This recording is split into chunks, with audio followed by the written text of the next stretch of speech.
Welcome back to AI Business Autopilot. Today, we're turning AI automation work into recurring revenue. If you've ever built a brilliant workflow, shipped it, and then watched your calendar go empty again, this is for you. In the next few minutes, you'll learn how to package AI automations as monthly retainers, what to include, how to price it, how to sell it, and how to deliver it without drowning in scope creep.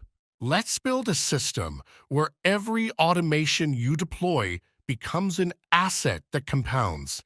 Predictable income for you. Reliability for the client. One-off projects are great for learning, but they usually produce a brutal revenue pattern. You get a spike when you deliver. Then you're back to zero while you chase the next client. The hidden cost isn't just income volatility, it's attention. Your brain stays stuck in sales mode, so you can't compound your delivery system. Templates and IP.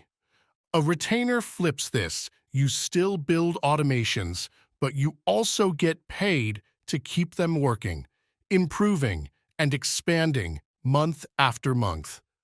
Here's the mindset shift. A retainer isn't a discount plan for endless work. It's an operations agreement.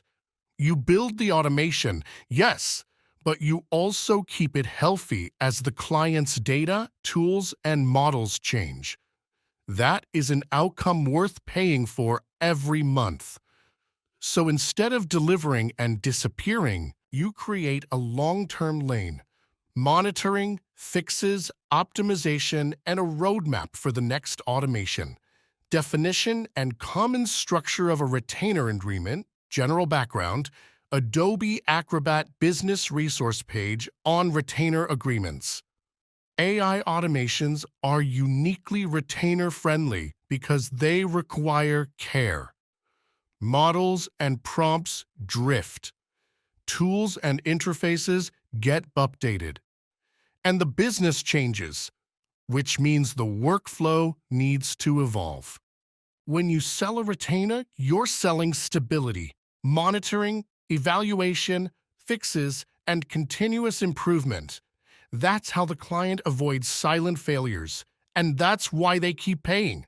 Here's the core deliverable. You become the automation operator. That means you don't just build. You monitor, fix, and improve. Notice the stack. On-call support for small tweaks, fixes for tool changes, monitoring and alerts, an optimization sprint, and a monthly ROI report. Retainers succeed when they feel like a product, clear deliverables, and clear boundaries. The boundary tool I love is a monthly change budget, a defined amount of improvement work that resets every month. The easiest way to sell retainers is to tier them.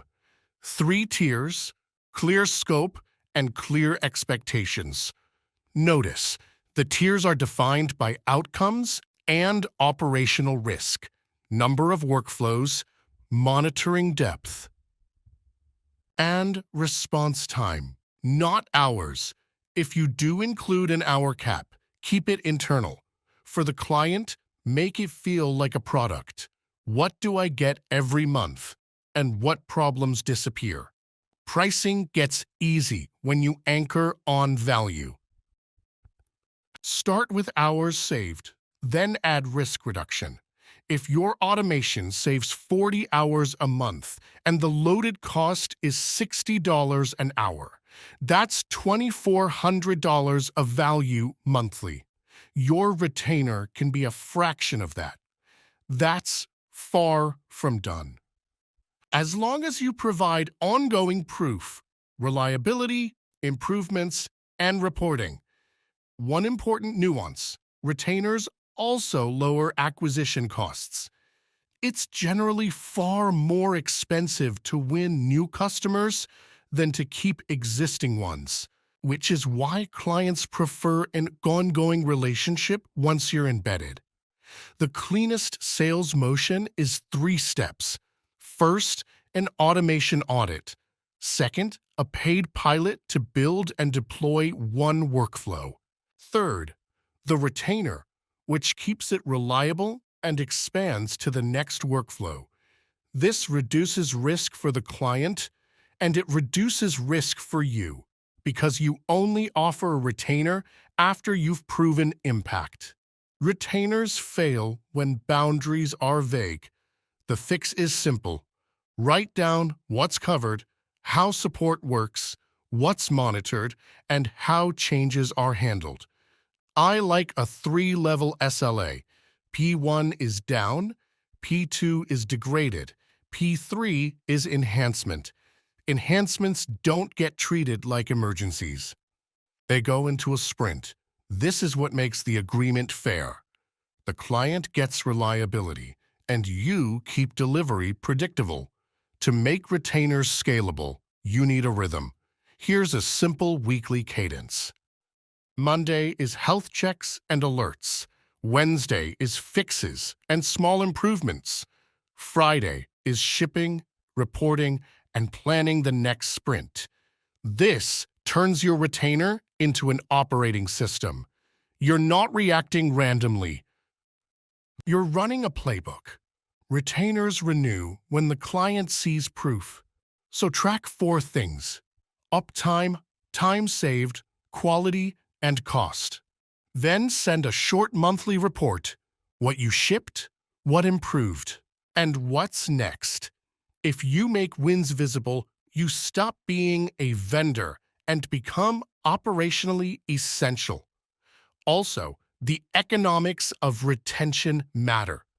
Even a small improvement in retention can have a big impact on profitability, which is why your job is to keep value obvious. Selling the retainer is mostly positioning. You're not asking for a subscription to work. You're proposing ongoing reliability and improvement. Use a short script. Then handle objections calmly. If they say, "We just need it built," agree. That's the pilot. Then explain why production needs monitoring and updates. And if a client doesn't renew, that's okay. You want renewals driven by visible value, not by guilt. Here's your retainer-ready checklist. If your automation has monitoring, documentation, a monthly cadence, and clear boundaries, then converting it into MRR becomes natural. Use your next project as a pilot. Prove ROI, then propose the retainer as the operations layer that protects and expands that outcome. If you want a free retainer kit, scope, SLA, and a monthly report template, drop a link in your description and invite viewers to grab it.